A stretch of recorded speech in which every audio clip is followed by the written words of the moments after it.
Yeah. All right. Thank you. Welcome, Stephen. All right. Thank you all for coming to Art This, episode number 16. How Art about This. that? Yeah. The show about the work that makes art work. That's right. what we're all about. Okay. We've got a show full of features. We do. We have a magician coming in to the studio today who will be performing live for this fabulous group of attendees. Tell us who our first feature is today. Well, we Mr. have a Middleton. feature via Savannah Lewis from also the Trailblazer Online. And the piece is on Julie Lewis, Carter County native whose passions are her family and her art. She discovered her passion for painting during a mixed media art class and has continued to, as she says, play ever since. So let's take a look. My name is Julie Lewis, and I'm an older college student.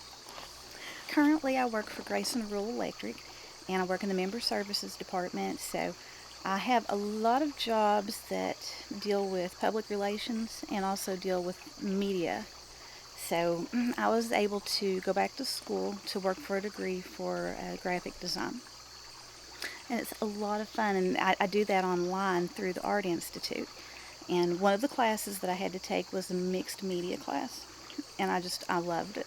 I hadn't drawn or painted or anything like that since I was probably in elementary school. So this mixed media class, the classes are actually very condensed. It's like summer classes, so you've got 6 weeks to get a full semester in there. So each week we worked with a different type of media. And it was fabulous. I fell in love with it, and since then I've wanted to just practice and play. And there was times now when I was in that first mixed media class that I would think, I wouldn't want to go to work. I did, but I wouldn't want to. And all I could think about when I was at work was just getting home so I could go back in there and continue to refine. But I just kept wanting to improve. And that's what I want to do every day. I just want to get home from work and come in here and do something art-wise to improve my skills. I'm probably more abstract. I enjoy doing abstract just because I love photography. And my children are excellent with photography, and I can't compare to how good they are. So I think that if I was painting, though, and if I was going to do something that was realistic, it would just be easier for me to take the picture. So I like to do abstract because it's just something more natural.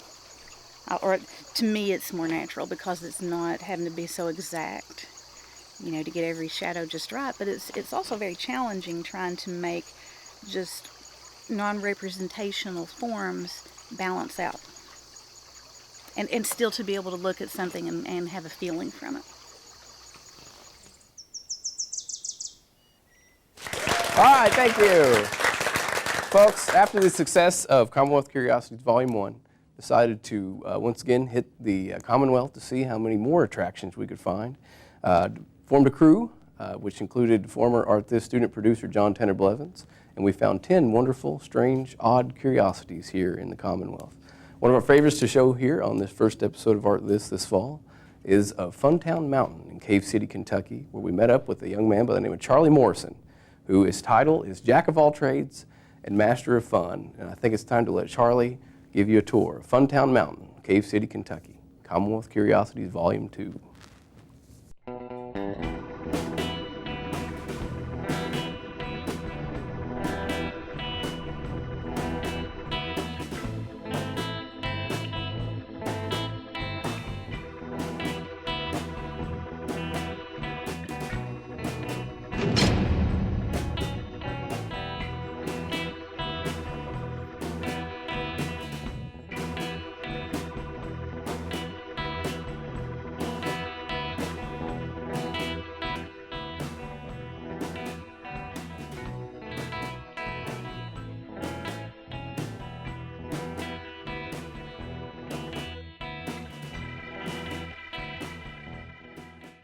Being situated right on Interstate 65 between Louisville and Nashville, you're getting everybody who's passing from Michigan, coming from up from Alabama and Arkansas, Tennessee, Georgia, Indiana, Ohio, of course, being right so close.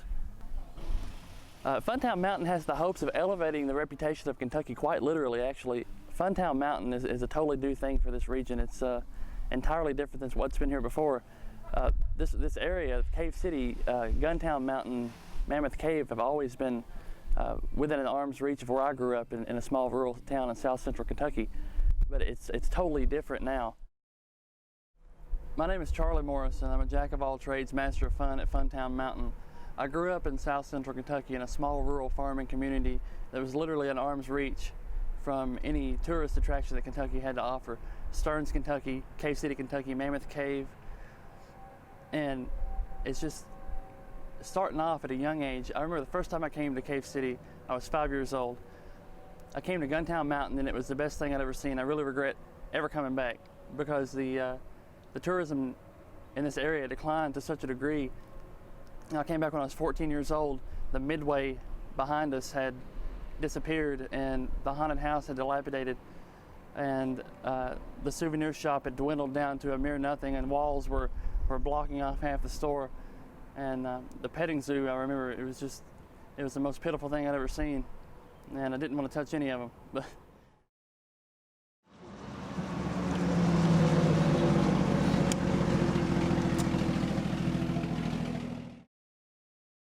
Growing up here, or coming here rather, to Guntown Mountain, I have to say that I've got an attachment to the Wild West Main Street, and it's really hard to get away from that.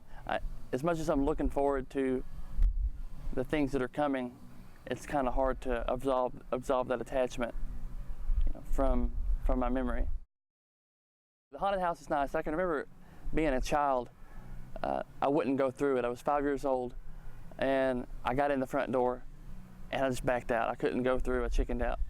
And I came back again when I was 14 years old, and still couldn't go through it. It wasn't until I got hired on here that I finally went through the haunted house. And it really wasn't as bad as I thought it was as a child, but it was definitely fun and spooky enough to get you jumping. Funtown Mountain is the epitome, in Cave City, or the epitome of roadside America, especially roadside Kentucky. I believe it's the only kind in the state that's situated so close to the road and so easily accessible. And then the fact that it's these kitschy little fun slices of Americana, which are distractions from the real attraction, which is Mammoth Cave, of course. But this area used to be littered with them, and not only this area, but the state alike. You have the historic railway in Stearns, Kentucky. You have you had Guntown Mountain. You have the Kentucky Action Park.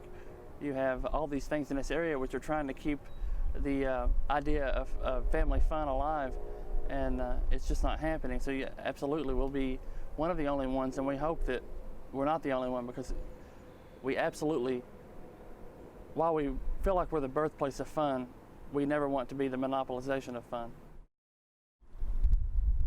I hope a kid comes here and leaves with the memories of Funtown Mountain that I have with me, the memories of Guntown Mountain, and the memories of the days of old of roadside attractions in America and in Kentucky.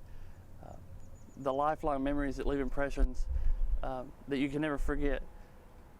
As I said before, I regret ever coming back to some of these kitschy little roadside spots, because they're not what I remembered them to be, and it's not the fault of memory.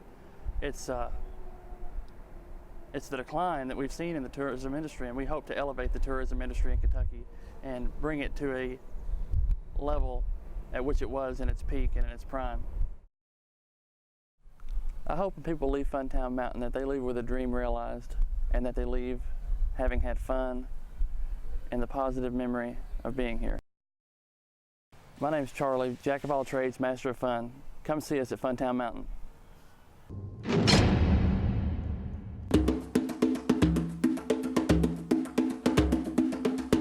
Oh, thank you, everybody. Thank you, and welcome back to Art This, the show about the work that makes art work. In every program, we like to bring in a real live person who makes original artwork. And this week, we are thrilled to have magician-entertainer Travis Combs. Travis Combs is an accomplished magician whose performances are noted for their blend of passion, grace, and comedy.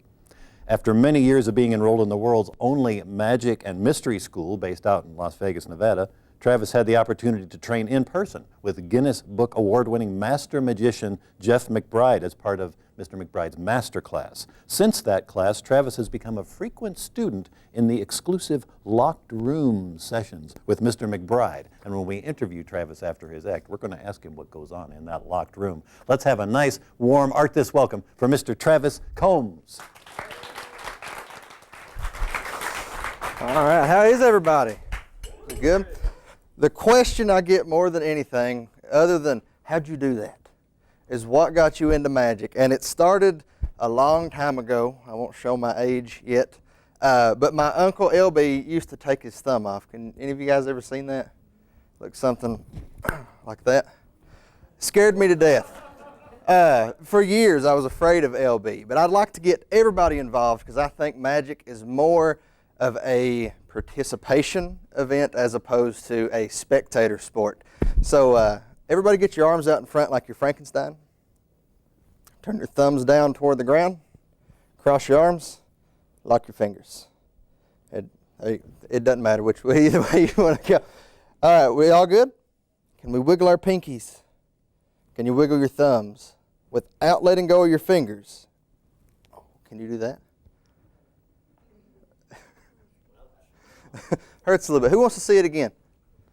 All right, next performance is actually October 31st in Lexington, Kentucky. I do need a volunteer. Let's have a young lady. See your hand up back there? Come on up. What's your name? Where are you from? Mary Alice. Mary Alice. Guys, let's give her a big round of applause. Take a look inside the hat. What do you see? Not much. Nothing. Nothing. No. First thing you see with a magician in a hat, what do you expect? A rabbit. All right, you asked for it. No. I'm not too good with rabbits, but I'm actually pretty good with hares. It's a rabbit joke. It's a hare. Corny. I'm going to split hairs. Okay. They're not getting any better, folks. So check this out. Just like that. Ooh. Ooh, thank you. We're actually going to tell a story here. It's a story of love. You in love? Yeah. I'm sorry. We've got a mama rabbit and a papa rabbit. Just touch whichever one you want. How did I know? I'm going to take the papa rabbit. I'm going to give you the mama rabbit. Okay. Hold on tight. Okay. Now watch. You'll see the love happen right there. It was quick. It jumped. Where did it go? I don't know. I'm going to leave you alone to ponder your thoughts for a second. No, I'm just kidding. Go ahead. Go ahead and open your hand. Oh my gosh! What?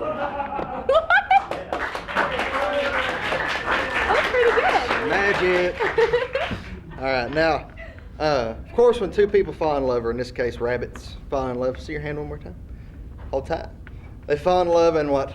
Yeah, babies. Have babies. You called it. Guys, give Mary Alice a big round of applause for helping me out. Thank you so much. Thank you.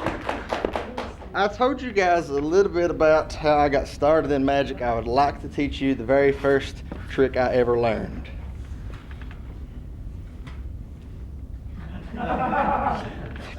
No, it's actually a trick called the 6-card trick. Anybody want to guess why it's called the 6-card trick? We're not very inventive. Uses 1, 2, 3, 4, 5, 6 cards. We're going to test your math skills. If we take away 1, 2, 3, how many's left? 3. Close. It's the 6-card trick. There's 1. How many did I say? Oh, 1, 2, 3, 4, 5, and 6. You've confused me yourselves, I can tell. I saw a magician perform it, and I came up to him after the show. I was like, dude, you got to teach me the 6-card trick. He's like, oh, you mean the one where I have 1, 2, 3, 4, 5, 6 cards? That's the one. He said that I took 1, 2, 3 cards away, and I still had 1, 2, 3, 4, 5, 6 cards. I'll wait. He said, I said, yeah, that's it. He said, oh, I got it right down the street at the magic shop. So I went to the old dude at the magic shop, and I said, you've got to give me the 6-card trick. And he said, oh, you mean the one where you take 1, 2, why'd I do that for? 1, 2, 3. I can't count anymore. 1, 2, 3, 4, 5, 6. Go me. Sort of. And you take away 1, 2, 3 cards, and that leaves you with how many? 6. That's close. I said, yeah, that's the trick. He said, I've got it, but it'll cost you. I said, all right, how much is it going to cost me? He said, I'll cost you $6. I said, what do you know? I just so happen to have 1, 2, 3, 4, 5, $6 on me. But I said, I'm not paying you $6 for 6 playing cards. He said, tell you what, I'll take it for 1, 2, 3. Got him figured out, because how many have I got? Exactly, 1, 2, 3, 4, 5, $6. So the old man goes in to the back, comes back with this little tiny packet of 6 cards. So I give him his 1, 2, $3. And what did I leave the store with? $3. Close. 1, 2, 3, 4, 5, 6 playing cards.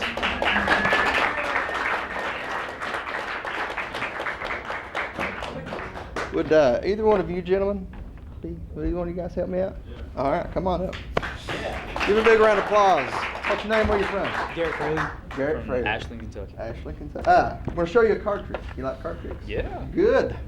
Have you seen the one where the magician riffles through the cards? You would take one out and then the magician would find it? Yeah. Okay, we'll go to something else. Sir, do you know what this is? Merce. It's a satchel. Over there. And that's okay because Indiana Jones had one. Would anybody here happen to know what this is? It's a regulation straitjacket. Don't ask how I got it. If you would go ahead from the top, unbuckle down to the bottom, and make note of how they go back together. That's an important part. We're actually coming up on the 89th, I believe, anniversary of the death of America's first superhero. Anybody know his name? Harry Houdini. Exactly right. Died on Halloween night, 1926, making famous in his lifetime a trick known as the straitjacket escape. Not very inventive, once again. Now go ahead and try it on. I'm kidding. There we go. Now, if you would, from the back, I'll actually turn around. Okay. And just start buckling me in as tight as you can get them buckled from the top down. Yeah, don't hurt me though, I'm frail. The straitjacket escape was popularized, like I said, by Harry Houdini over 100 years ago, really. But the straitjacket is unique because it is designed for the criminally insane. It's got buckles down the back, big, thick, heavy rivets. The ends of the sleeves are sewn together, which we'll get to in just a minute. One of those used car things. Sale, all right. They're actually illegal in all 50 of the United States. Do you know why? Cruel and unusual punishment. I think that strap there has something to do with that. I'm so sorry, sir, but you're going to have to buckle it. I know, right? This is why you wanted a guy. I know, man. Got it? Yeah. All right, let's do the arms first.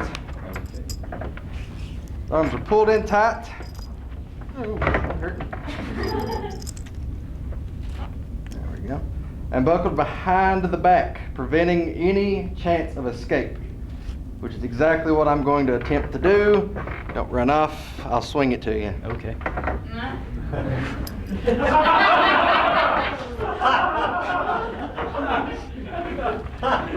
There we go. Good job.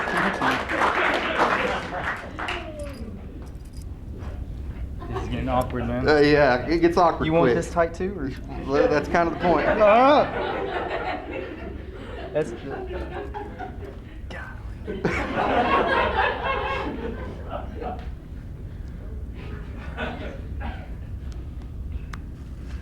They really paid me to get you to do this. I'm sure they did. All right, thanks so much. Give me some elbow. All right, I appreciate it.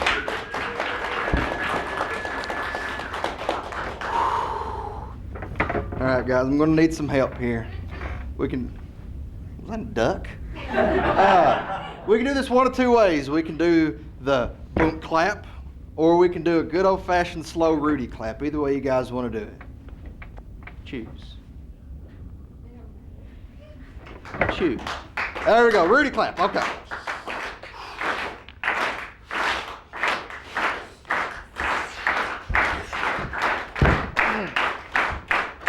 Ow!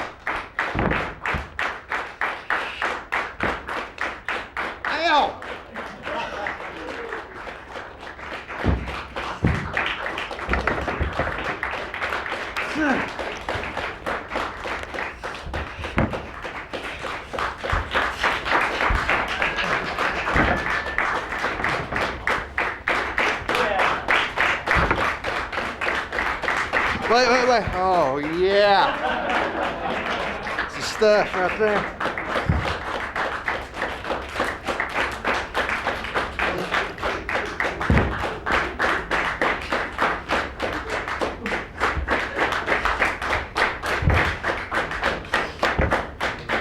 Almost there.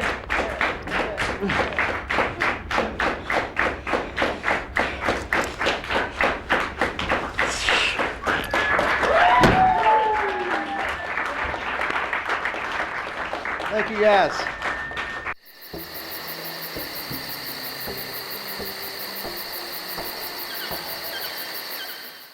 Oh, thank you. Thank you so much, and welcome back to Art This. I'm here with Travis Combs, magician and entertainer. Thank you so much for coming in. Thank you guys for having me. You know, our motto on this show is the work that makes art work. It's what we're interested in. And of course, we don't want to ask you the secrets to your tricks, but maybe a little bit about how you do what you do would be in Very order. well. Yes, all right. least I know try. you do.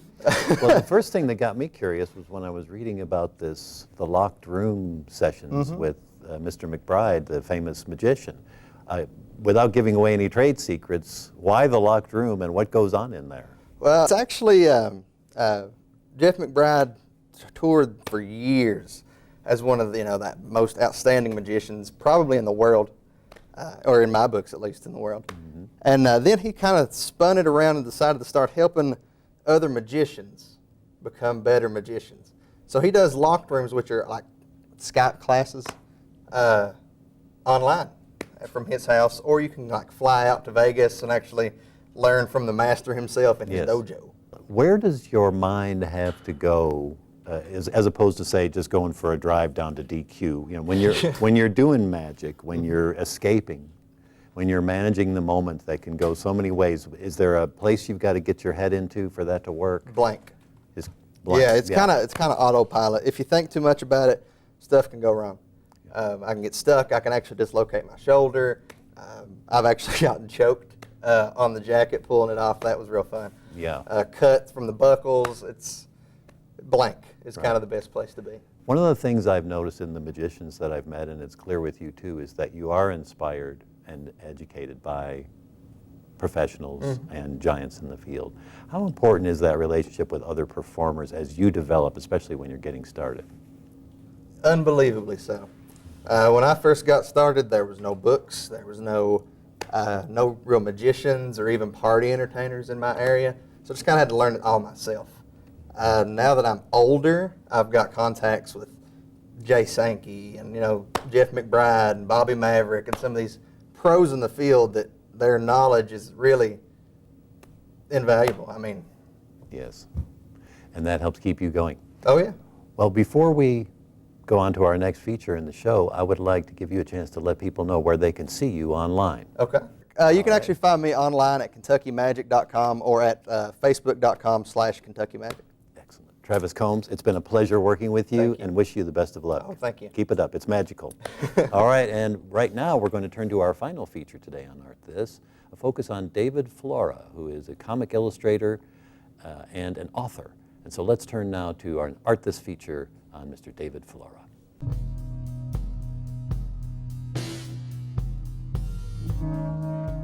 I would imagine that most people, when they see my work, are going to think comic book because I'm telling story with pictures and with words. That's how I usually describe myself, as a storyteller that uses pictures and words to tell a story.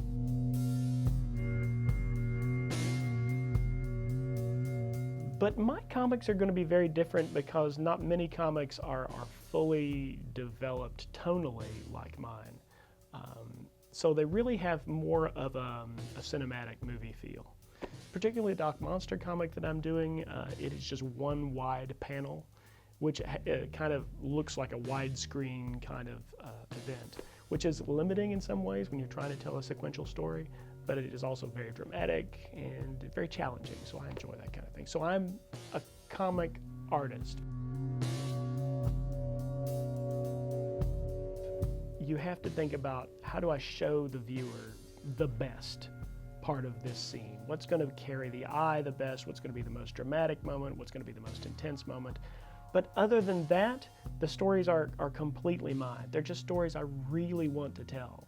If you are a storyteller in any way, it flutters around in your head like a butterfly. And if it doesn't get out, it's just kind of crazy making. So it eats your life up.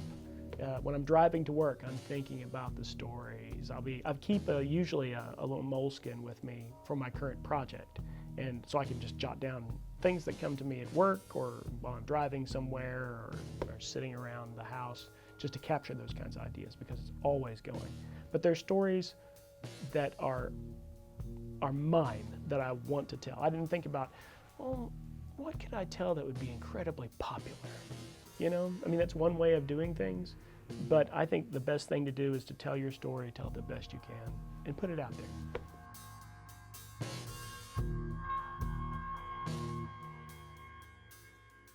I was talking with our new pastor, Kurt Lowndes, at First Baptist Church about wanting to do religious art, but feeling frustrated as I didn't quite know what to do. I didn't feel like I could just sit for hours at a time and do, you know, Mother Mary and Jesus, you know. And he said, you know, I saw this interesting article, and he went and he got it and he brought it to me about this person who was an illustrator, and he started doing sketches during church because they helped him to focus and understand the sermon. And he actually published a collection of these sketches. And I thought, I'm an illustrator. I could do this. So I just brought my stuff one Sunday, I think it was sometime during Lent, and started to respond artistically to the sermon. The service, really. The sermon is part of the service, but there's the music, there's also the scripture that's being read. I find odd things creeping in, because the pastor, he prepares his sermon and he delivers his part. But there's also, if there's really interesting or creepy music that comes into it, that will show up in the artwork. And now they wound up putting this as basically the art piece for the recorded audio of the sermons, which I think is an interesting way for people to see this kind of thing. And you never know how people are going to respond. The images are usually, they're very rarely literal. There's almost always some kind of symbolism or those kinds of things that work away in the artwork. So different people can get different things out of it.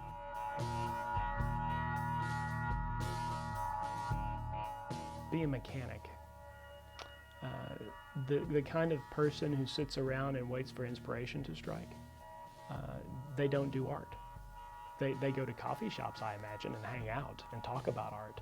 But if you want to be the type of person who can produce things that other people see, you have to set yourself a firm schedule from 7 to 9 in my work hours every evening. And when it gets to be about 5 minutes, I'm on my way up the stairs. My wife, this is great advice. There are many times when I come back in from work and I'm like, I'm so tired. I just don't feel like doing artwork tonight. And she says, and she always does, she says, well, tell you what, you go up there and give it a shot for about 15 minutes. And if you don't feel like it, stop. And in all of the times, there's only been one time that I actually did stop. Every other time, you were just into it, you know? So it's not something that you wait for inspiration to come to you. You chase it down and you get it. And then you produce. And it's not always great, but you're producing regular stuff. And that's how you improve as an artist.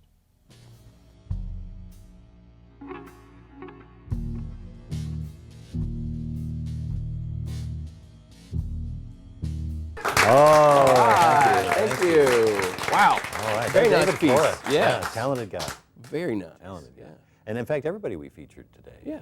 student packages and the field packages was really interesting. And Funtown Mountain, I don't know. Boy. There's so many layers to that piece, it's hard to I get can tell you into. some stories about that shoot. We almost didn't make it back down the mountain in that weird vehicle he was driving us in, but hey. There was some clattering, Right. some very distinctive clattering. Well, thanks so much to Travis Combs for coming Yes, in and doing wow. a great job. Let's hear it again Yeah. for Mr. Combs.